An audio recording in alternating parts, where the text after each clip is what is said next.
Good morning all of you.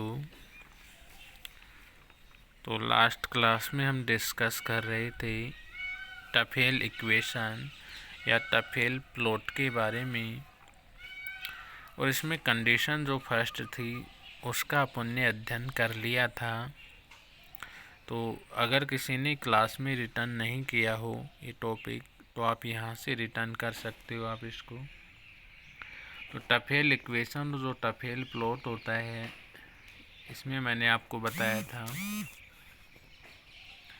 कि जो Taufel equation और टफेल प्लॉट होता है इसको हम बटलर वोल्मर इक्वेशन की सहायता से समझ सकते हैं।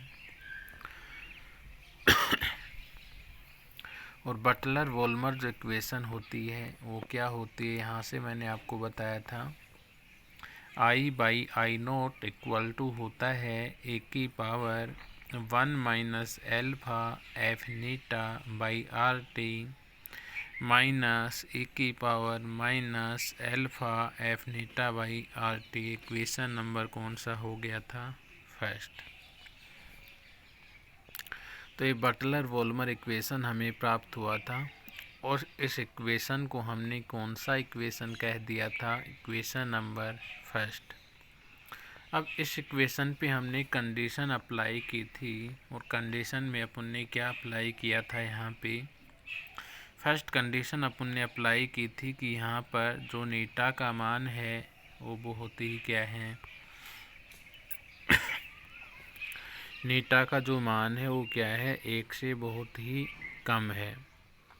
तो यहाँ से जब नीटा का मान 1 से क्या होगा, कम होगा, तो नीटा का मान 1 से कम होने पर यहाँ पे ए की power 1 minus alpha F eta by R T, A की power 1 minus alpha F eta by R T, इसका मान भी जो होगा वो 1 से क्या होगा, कम होगा।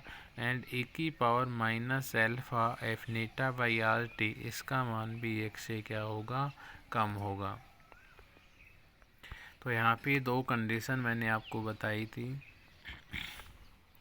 ए की power 1 minus alpha F eta by R T का मान भी 1 से कम हो जाएगा, और ए की power minus alpha F eta by R T का मान भी 1 से क्या हो जाएगा, कम हो जाएगा। तो सबसे पहले आपको इस पेज को यहाँ तक रिटर्न कर देना है। इसके बाद में क्या होता है इसमें देखिए, यहाँ से अभी मैंने आपको बताया था कि ये देखिए यहाँ पे दो फॉर्म प्राप्त हो रही हैं। ये जो है ये कौन सी फॉर्म में प्राप्त हो रहा है, ए की पावर एक्स में प्राप्त हो रहे हैं, और ये यहाँ पे कौन सी फॉर्म में प्राप्त हो रहा है, ए की पावर माइनस एक्स में। तो यहाँ पे दो फॉर्म में यहाँ पे प्राप्त हो रहे हैं, ए की पावर एक्स और ए की पावर माइनस एक्स। अब इसके बाद में मैंने आपको बताया था कि ए की पावर जो एक्स होता है उसका क्या फॉर्मूला होता है। तो ए की पावर जो एक्स होता है उसको हम किस प्रकार से ओपन कर सकते हैं? तो ए की पावर जो एक्स होता है उसको हम किस प्रकार लिख सकते हैं? 1 plus x square by 2 factorial plus x cube by 3 factorial. तो यहाँ से आपको ध्यान रखना है, ए की पावर जो एक्स होता है उसका फॉर्मूला होता है 1 plus x square by 2 factorial plus x cube by 3 factorial. इसी प्रकार यदि हम ए की पावर माइनस एक्स की बात करें, तो ए की पावर माइनस एक्स को हम किस प्रकार से ओपन यहाँ से हम कर सकते हैं?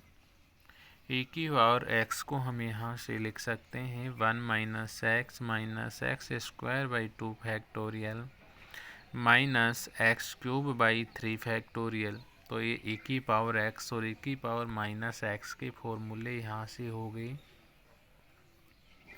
अब यहाँ से देखिए दो मान हमें प्राप्त हुए थे, ए की power minus alpha F eta by R T और ए की power 1 minus alpha F eta by R T. इसको हमने इन दोनों फॉर्म में ओपन कर लिया था, और यहाँ से ओपन किया तब क्या प्राप्त हुआ, ए की power minus alpha F eta by R T. इसको हमने क्या लिख दिया था, 1 minus alpha F eta by R T लिख दिया था। इसी प्रकार यहाँ से e की power 1 minus alpha F eta by R T को क्या लिख दिया था, 1 plus 1 minus alpha F eta by R T यहाँ पे लिख दिया था। तो ये इक्वेशन नंबर यहाँ से कौन सा हो जाएगा, ये दो इक्वेशन जो प्राप्त हुई हैं, इन इक्वेशन को यहाँ से आप क्या कह दोगे, ये कौन सा इक्वेशन यहाँ से हो जाएगा, इक्वेशन नंबर 2। तो इसके बाद आपको इस पेज को रिटर्न कर देना है अगर किसी ने नहीं लिखा हुआ है तो। नेक्स्ट आपको यहाँ से मैंने आपको बताया था from equation first and equation second. Equation first और इक्वेशन सेकंड से आप यहाँ से क्या लिख सकते हो, equation first and equation second से हम यहाँ क्या लिख सकते हैं, I by I naught, I by I naught equal to हो जाता है 1 plus 1 minus alpha I by I naught equal to 1 plus 1 minus alpha eta F by R T minus 1 minus alpha eta F by R T. अब यहाँ से next जो step है इसमें मैंने आपको बताया था, इस माइनस से अंदर मल्टीप्लाई करते हैं तो ये माइनस प्लस माइनस का 1 हो गया और ये माइनस माइनस प्लस का हो गया। तो यहाँ से हो जाता है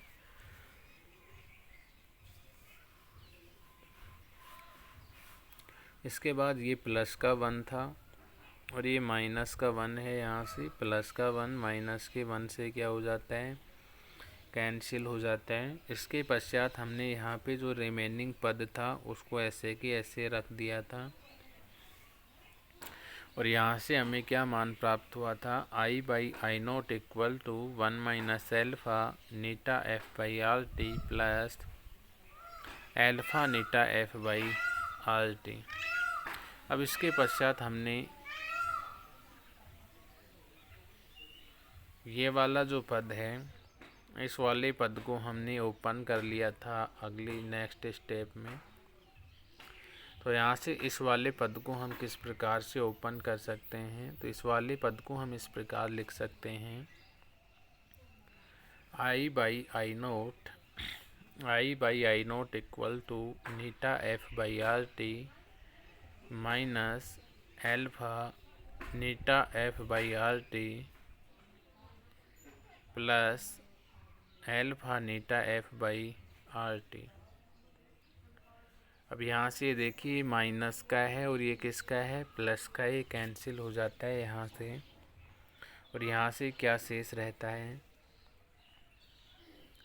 यहाँ से आई का जो मान है, अब यहाँ से आई बाई आई नोट है, इस आई नोट को मैं इधर लेके जाता हूँ तो आई इक्वल टू यहाँ से क्या हो जाता है, I naught F eta by R T और यहाँ से I naught F by R T जो है इसको मैंने एक नया स्थिरांक ले लिया के डैश। तो I naught F by R T को हमने क्या मान लिया, एक नया स्थिरांक के डैश ले लिया। तो यहाँ से हम इसको क्या लिख सकते हैं, आई इक्वल टू के डैश नीटा। और यहाँ से जो इक्वेशन नंबर ये जो थर्ड हमें प्राप्त हुआ है, इक्वेशन थर्ड हो गया। इस इक्वेशन थर्ड से मैं क्या लिख सकता हूँ, आई का जो मान है वो प्रोपोर्शनल होगा किसके, नीटा के। इक्वेशन यहाँ से कौन सा प्राप्त हो जाएगा, इक्वेशन नंबर 4। तो यहाँ तक हमने लास्ट क्लास में अध्ययन कर लिया था। इसके बाद देखिए यहाँ से क्या होता है, तो इसमें जिसने रिटर्न नहीं किया है तो टफेल इक्वेशन यहाँ पे हेडिंग डालना है आपको और ये पेज रिटर्न कर देना है। इसके पश्चात ये वाला पेज आपको रिटर्न करना है। इसके पश्चात आपको ये वाला पेज रिटर्न करना है और इसके पश्चात लास्ट में इक्वेशन नंबर 4 तक आपको क्या करना है, रिटर्न करना है।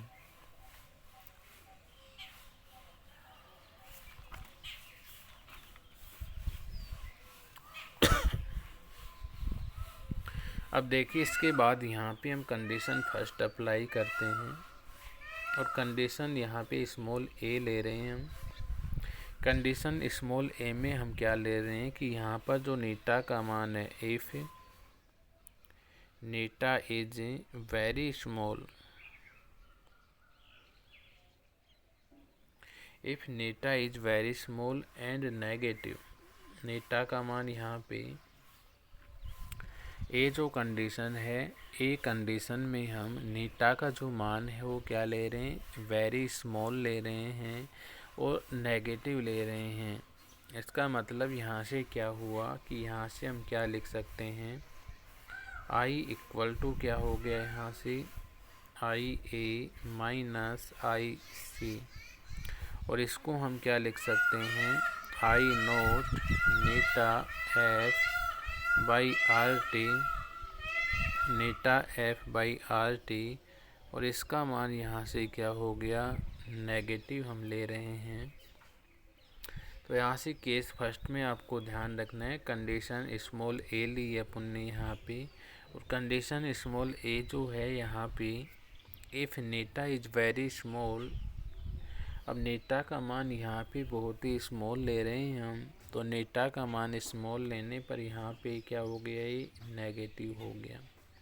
तो यहाँ से आई इक्वल टू क्या हो जाता है, आई ए माइनस आई सी, और इसका जो मान है वो किसके इक्वल हो जाता है, इसका जो मान है वो किसके इक्वल हो जाता है, यहाँ से आई नोट, ये आई नोट है यहाँ पे,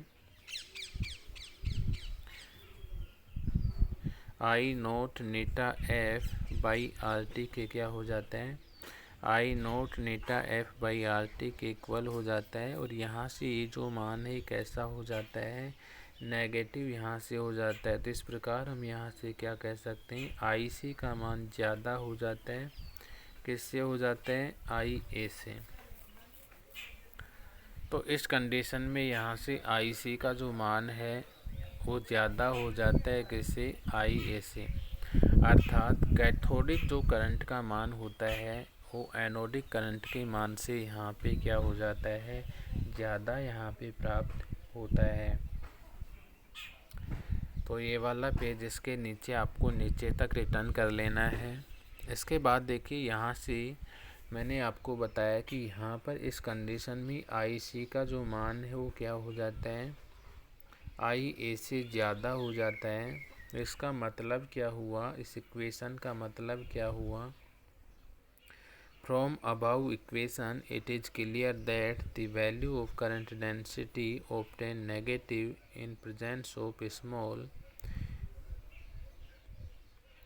and negative value of Neeta.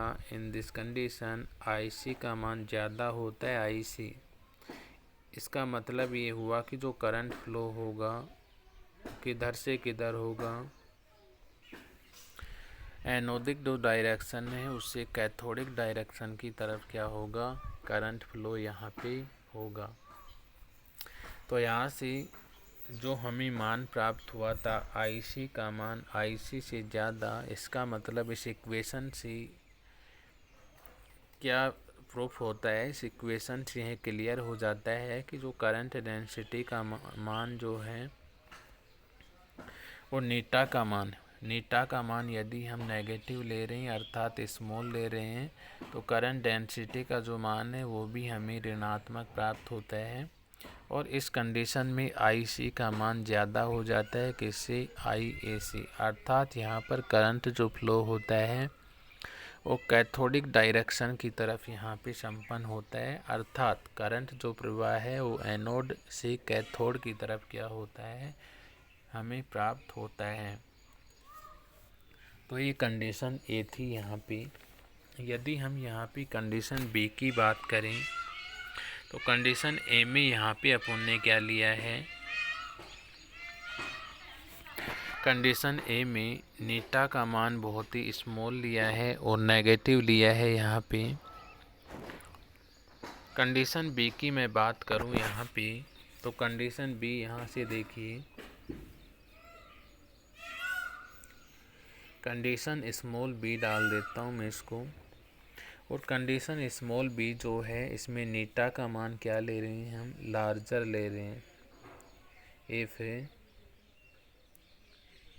Neeta is, तो ए कंडीशन के पश्चात आपको यहाँ रिटर्न करना है condition B. If eta is larger,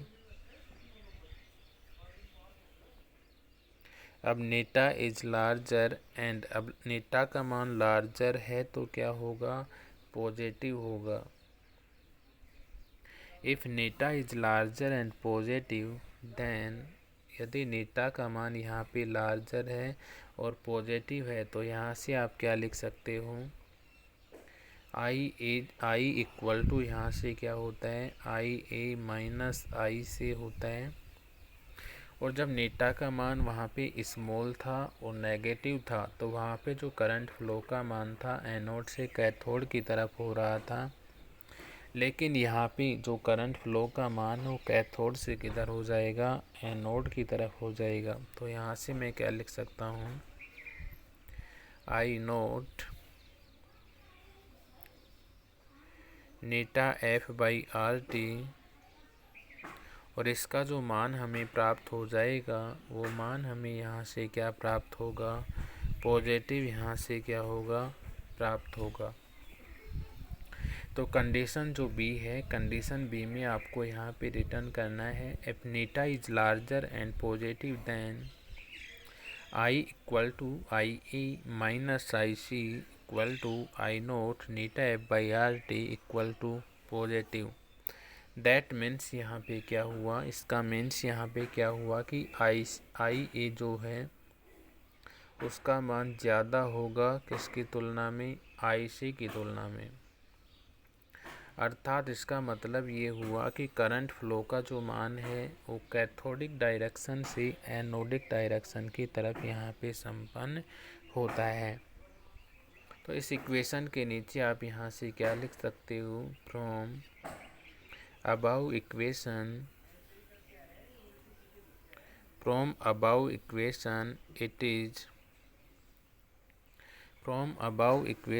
it is clear that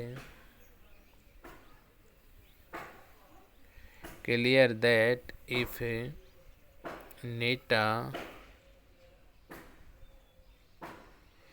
neta larger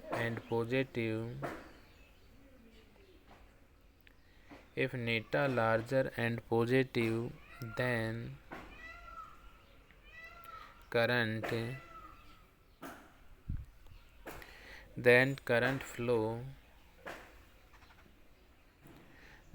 current flow take place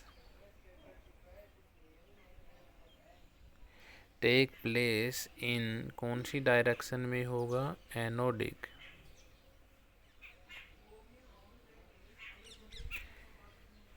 in anodic direction.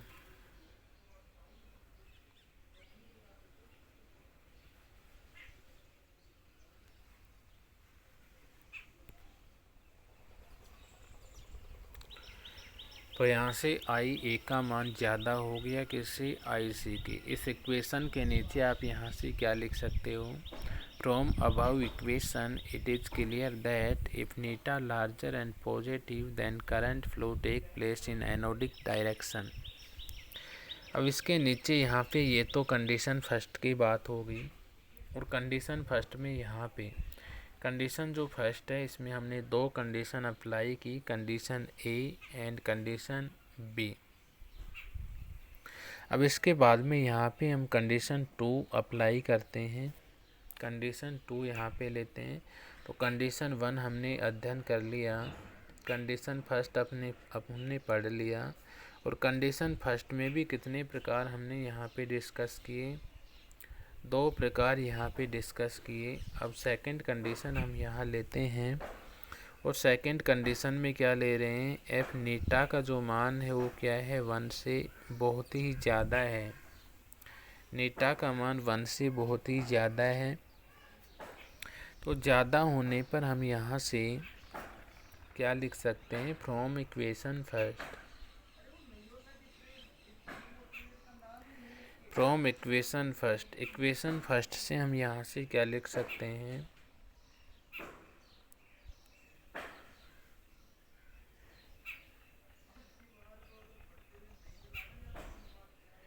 I by I not equal to A की power 1 minus alpha F eta by R T minus A की power minus alpha F eta by R T.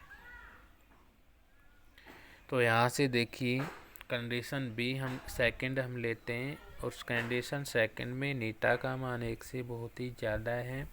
तो equation first से हम यहाँ से क्या लिख सकते हैं, आई बाई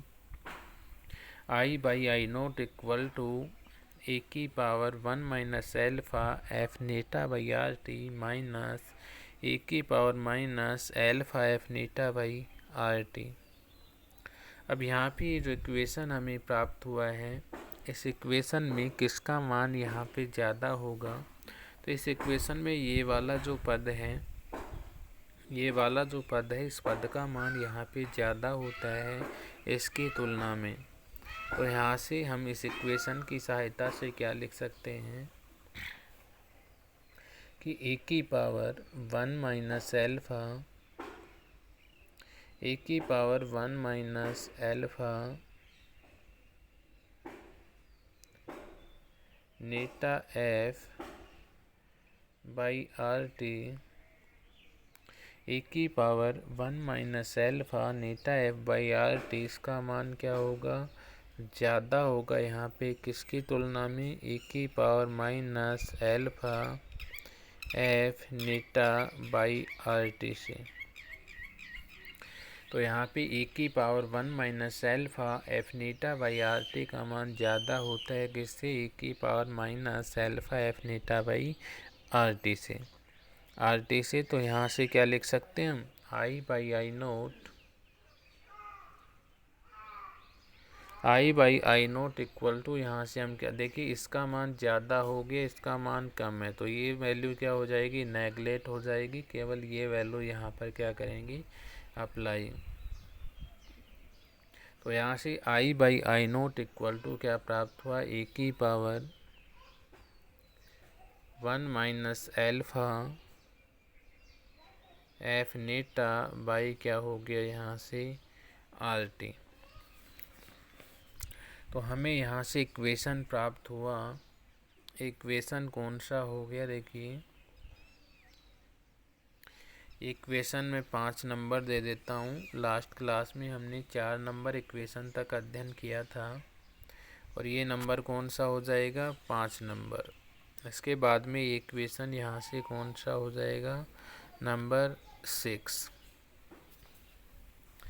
तो ये इक्वेशन 5 हो गया, यहाँ से इक्वेशन कौन सा हो गया, 6 हो गया। अब यहाँ से इक्वेशन जो 6 हमें प्राप्त हुआ है, इस इक्वेशन 6 का दोनों तरफ से लॉग लेने पर, तो यहाँ हम क्या लिख सकते हैं, taking log equation 6 taking log equation 6 both side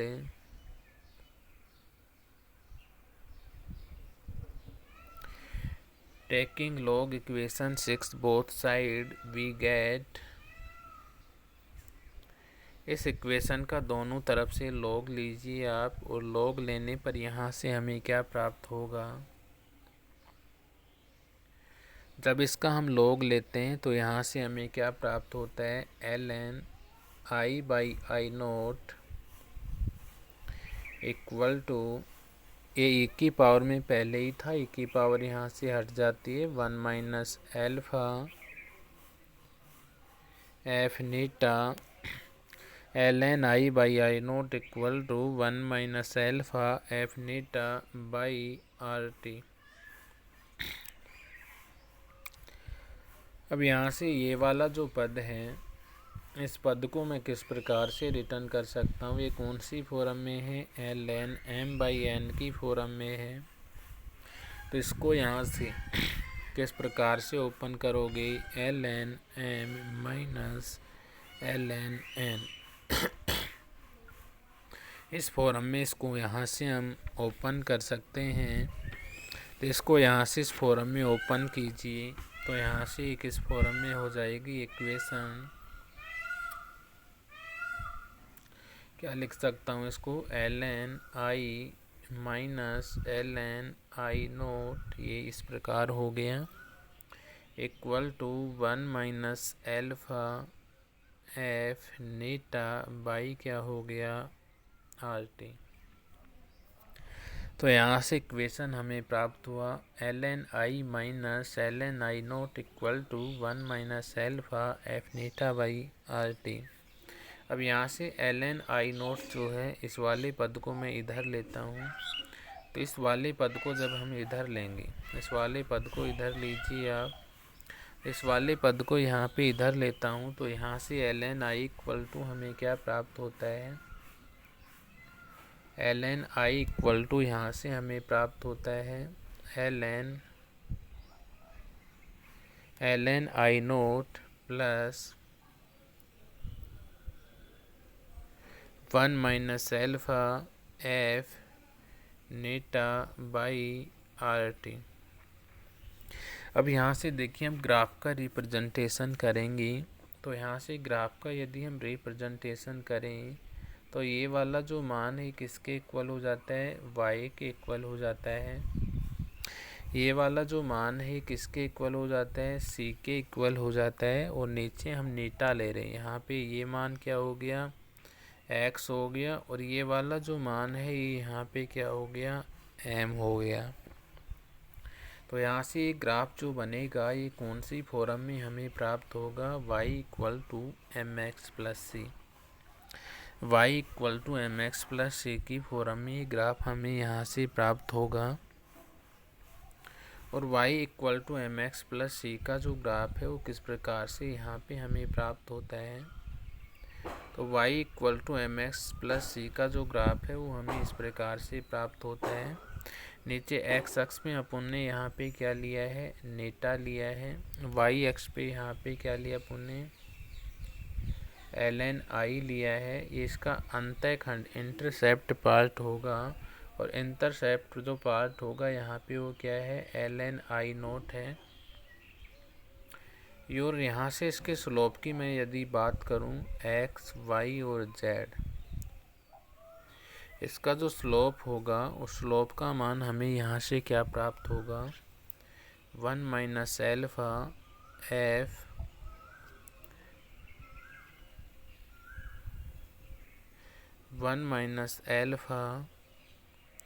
F नीटा तो x में चला ही गया, बाई क्या होगा यहाँ से RT हमें क्या होगा, प्राप्त होगा।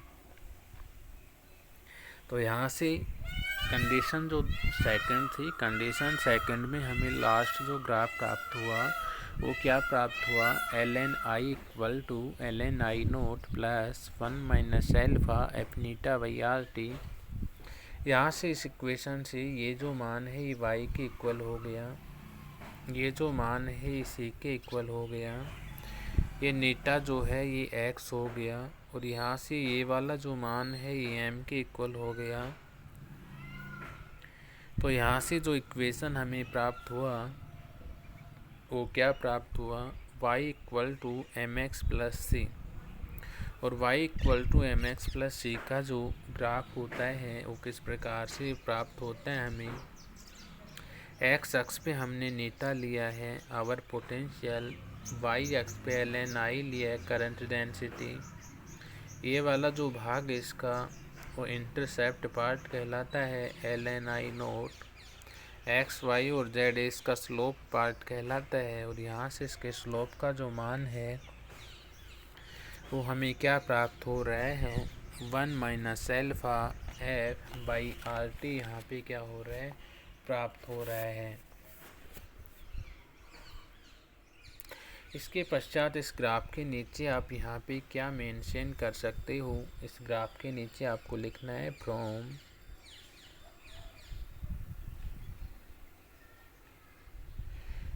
From above equation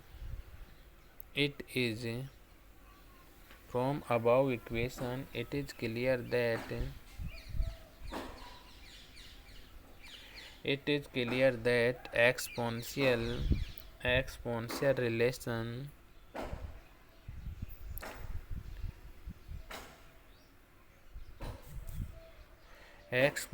relation between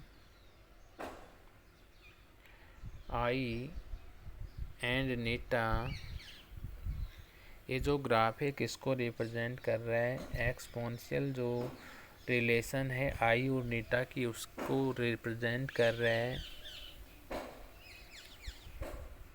सो यहाँ पे कैसा कर्व प्राप्त होता है, सो हाइपरबोलिक।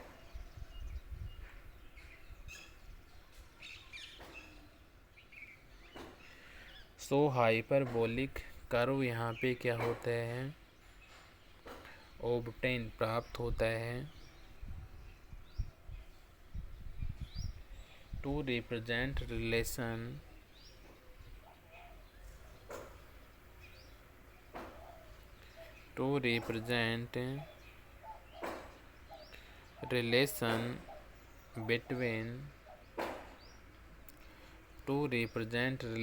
between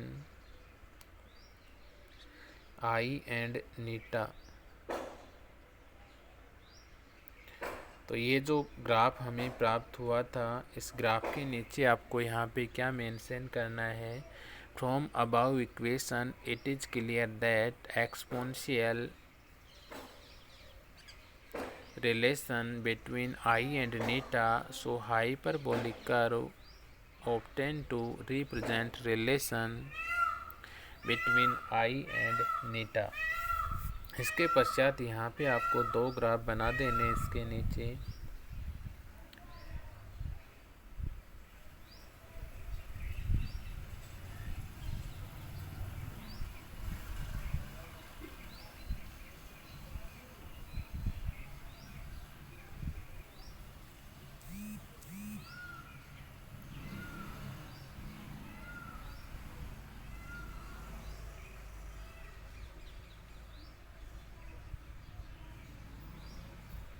ये यहाँ पे इस अक्ष पे क्या ले लिया, आई ले लिया करंट डेंसिटी, और इस अक्ष पे अपन ने एक्स अक्ष जो है इस पर नीटा ले लिया आवर पोटेंशियल। अब यहाँ पे ये जो ग्राफ है किसके लिए है, एनोड के लिए है, और ये जो ग्राफ है किसके लिए है, कैथोड के लिए है। तो सेकंड जो ग्राफ है, सेकंड ग्राफ में हमने किस किस के मध्य में ग्राफ बनाया है, आवर पोटेंशियल नीटा और करंट डेंसिटी आई के मध्य में ग्राफ रिप्रेजेंटेड किया। और यहाँ पे ऊपर वाला जो ग्राफ हो एनोड को दर्शा रहा है और नीचे वाला कैथोड को। अब इसके पश्चात मैंने बताया था कि इसमें हम कौन सी आवर पोटेंशियल का निर्धारण करते हैं, high over potential and low over potential का क्या करते हैं, निर्धारण। तो यहाँ से ये वाला जो वक्र है ये कौन सी पोटेंशियल को दर्शा रहा है, ये वाला जो वक्र है ये लो आवर पोटेंशियल को दर्शा रहे, लो आवर पोटेंशियल हो गया। और ये वाला जो वक्र है ये किसको दर्शा रहा है, हाई आवर पोटेंशियल के मान को दर्शा रहा है।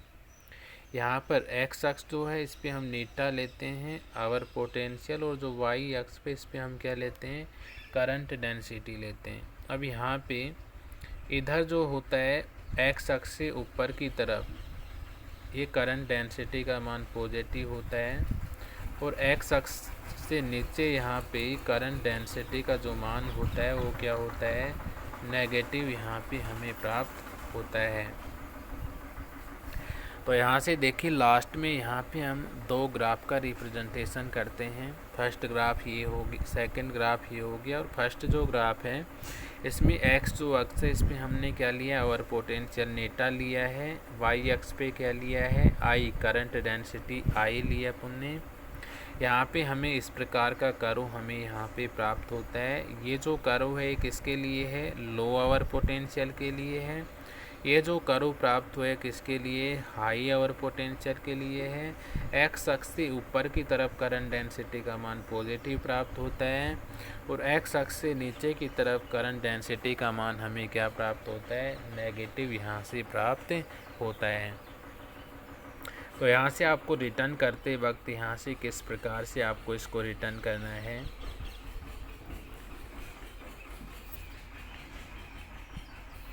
कल के क्लास में यहाँ पे आपने इक्वेशन नंबर 4 तक रिटर्न कर लिया होगा। इसके पश्चात ये नीचे का आपको रिटर्न कर देना है।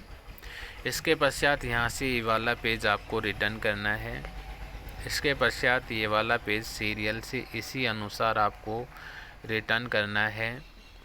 ये वाला पेज हो गया, ये रिटर्न कर लिया। इसके बाद ये वाला पेज, इसके बाद ये वाला पेज, ये वाला इक्वेशन नंबर 6, ये वाला पेज, ये वाला पेज। इसके बाद एक ग्राफ बना देना है आपको, इसके नीचे मेंशन करना है आपको। इसके पश्चात ये 2 ग्राफ आपको यहाँ से बना देने हैं। और अगर इसको और आप लिखना चाहो तो यहाँ से ये लिखा हुआ है, ये मैंने पहले लिख दिया है, उसको रिटर्न कर लेना। ये मैंने समझा दिया। यहाँ पे कंडीशन 2 डालना है आपको। कंडीशन 2 डाल के ये मैंने समझा दिया आपको। ये वाला पेज आपको रिटर्न कर देना है। इसके पश्चात सीरियल से आपको ये रिटर्न करना है। एक एक चीज़ इसमें समझा दी आपको ग्राफ बना के। इसके पश्चात लास्ट में यहाँ पे ये जो 2 वक्र आपको दिखाई दे रहे हैं, ये दोनों वक्र आपको इसमें बना देने हैं। तो ये था आपका टफेल इक्वेशन या टफेल प्लॉट। ये टॉपिक था आपका टफेल इक्वेशन या टफेल प्लॉट, जिसको हम हाई आवर पोटेंशियल और लो आवर पोटेंशियल की सहायता से भी यहाँ पे हम समझ सकते हैं। तो यहाँ से क्वेश्चन आ सकता है, टफेल इक्वेशन या टफेल प्लॉट्स को एक्सप्लेन कीजिए, या हाई आवर पोटेंशियल और लो आवर पोटेंशियल से आप क्या जानते हो। तो ये इलेक्ट्रोकेमिस्ट्री थी। आज की क्लास में यहीं पर इलेक्ट्रोकेमिस्ट्री का एंड होता है। कल की क्लास में हम देखते हैं या तो सरफेस केमिस्ट्री स्टार्ट करते हैं रिवीजन क्लासेज, या फिर हम केमिकल काइनेटिक्स का जो रिमेनिंग पार्ट बचा हुआ है उसका रिवीजन हम यहाँ पे करवा देंगे। तो आज की क्लास के लिए इतना ही। Thanks to all.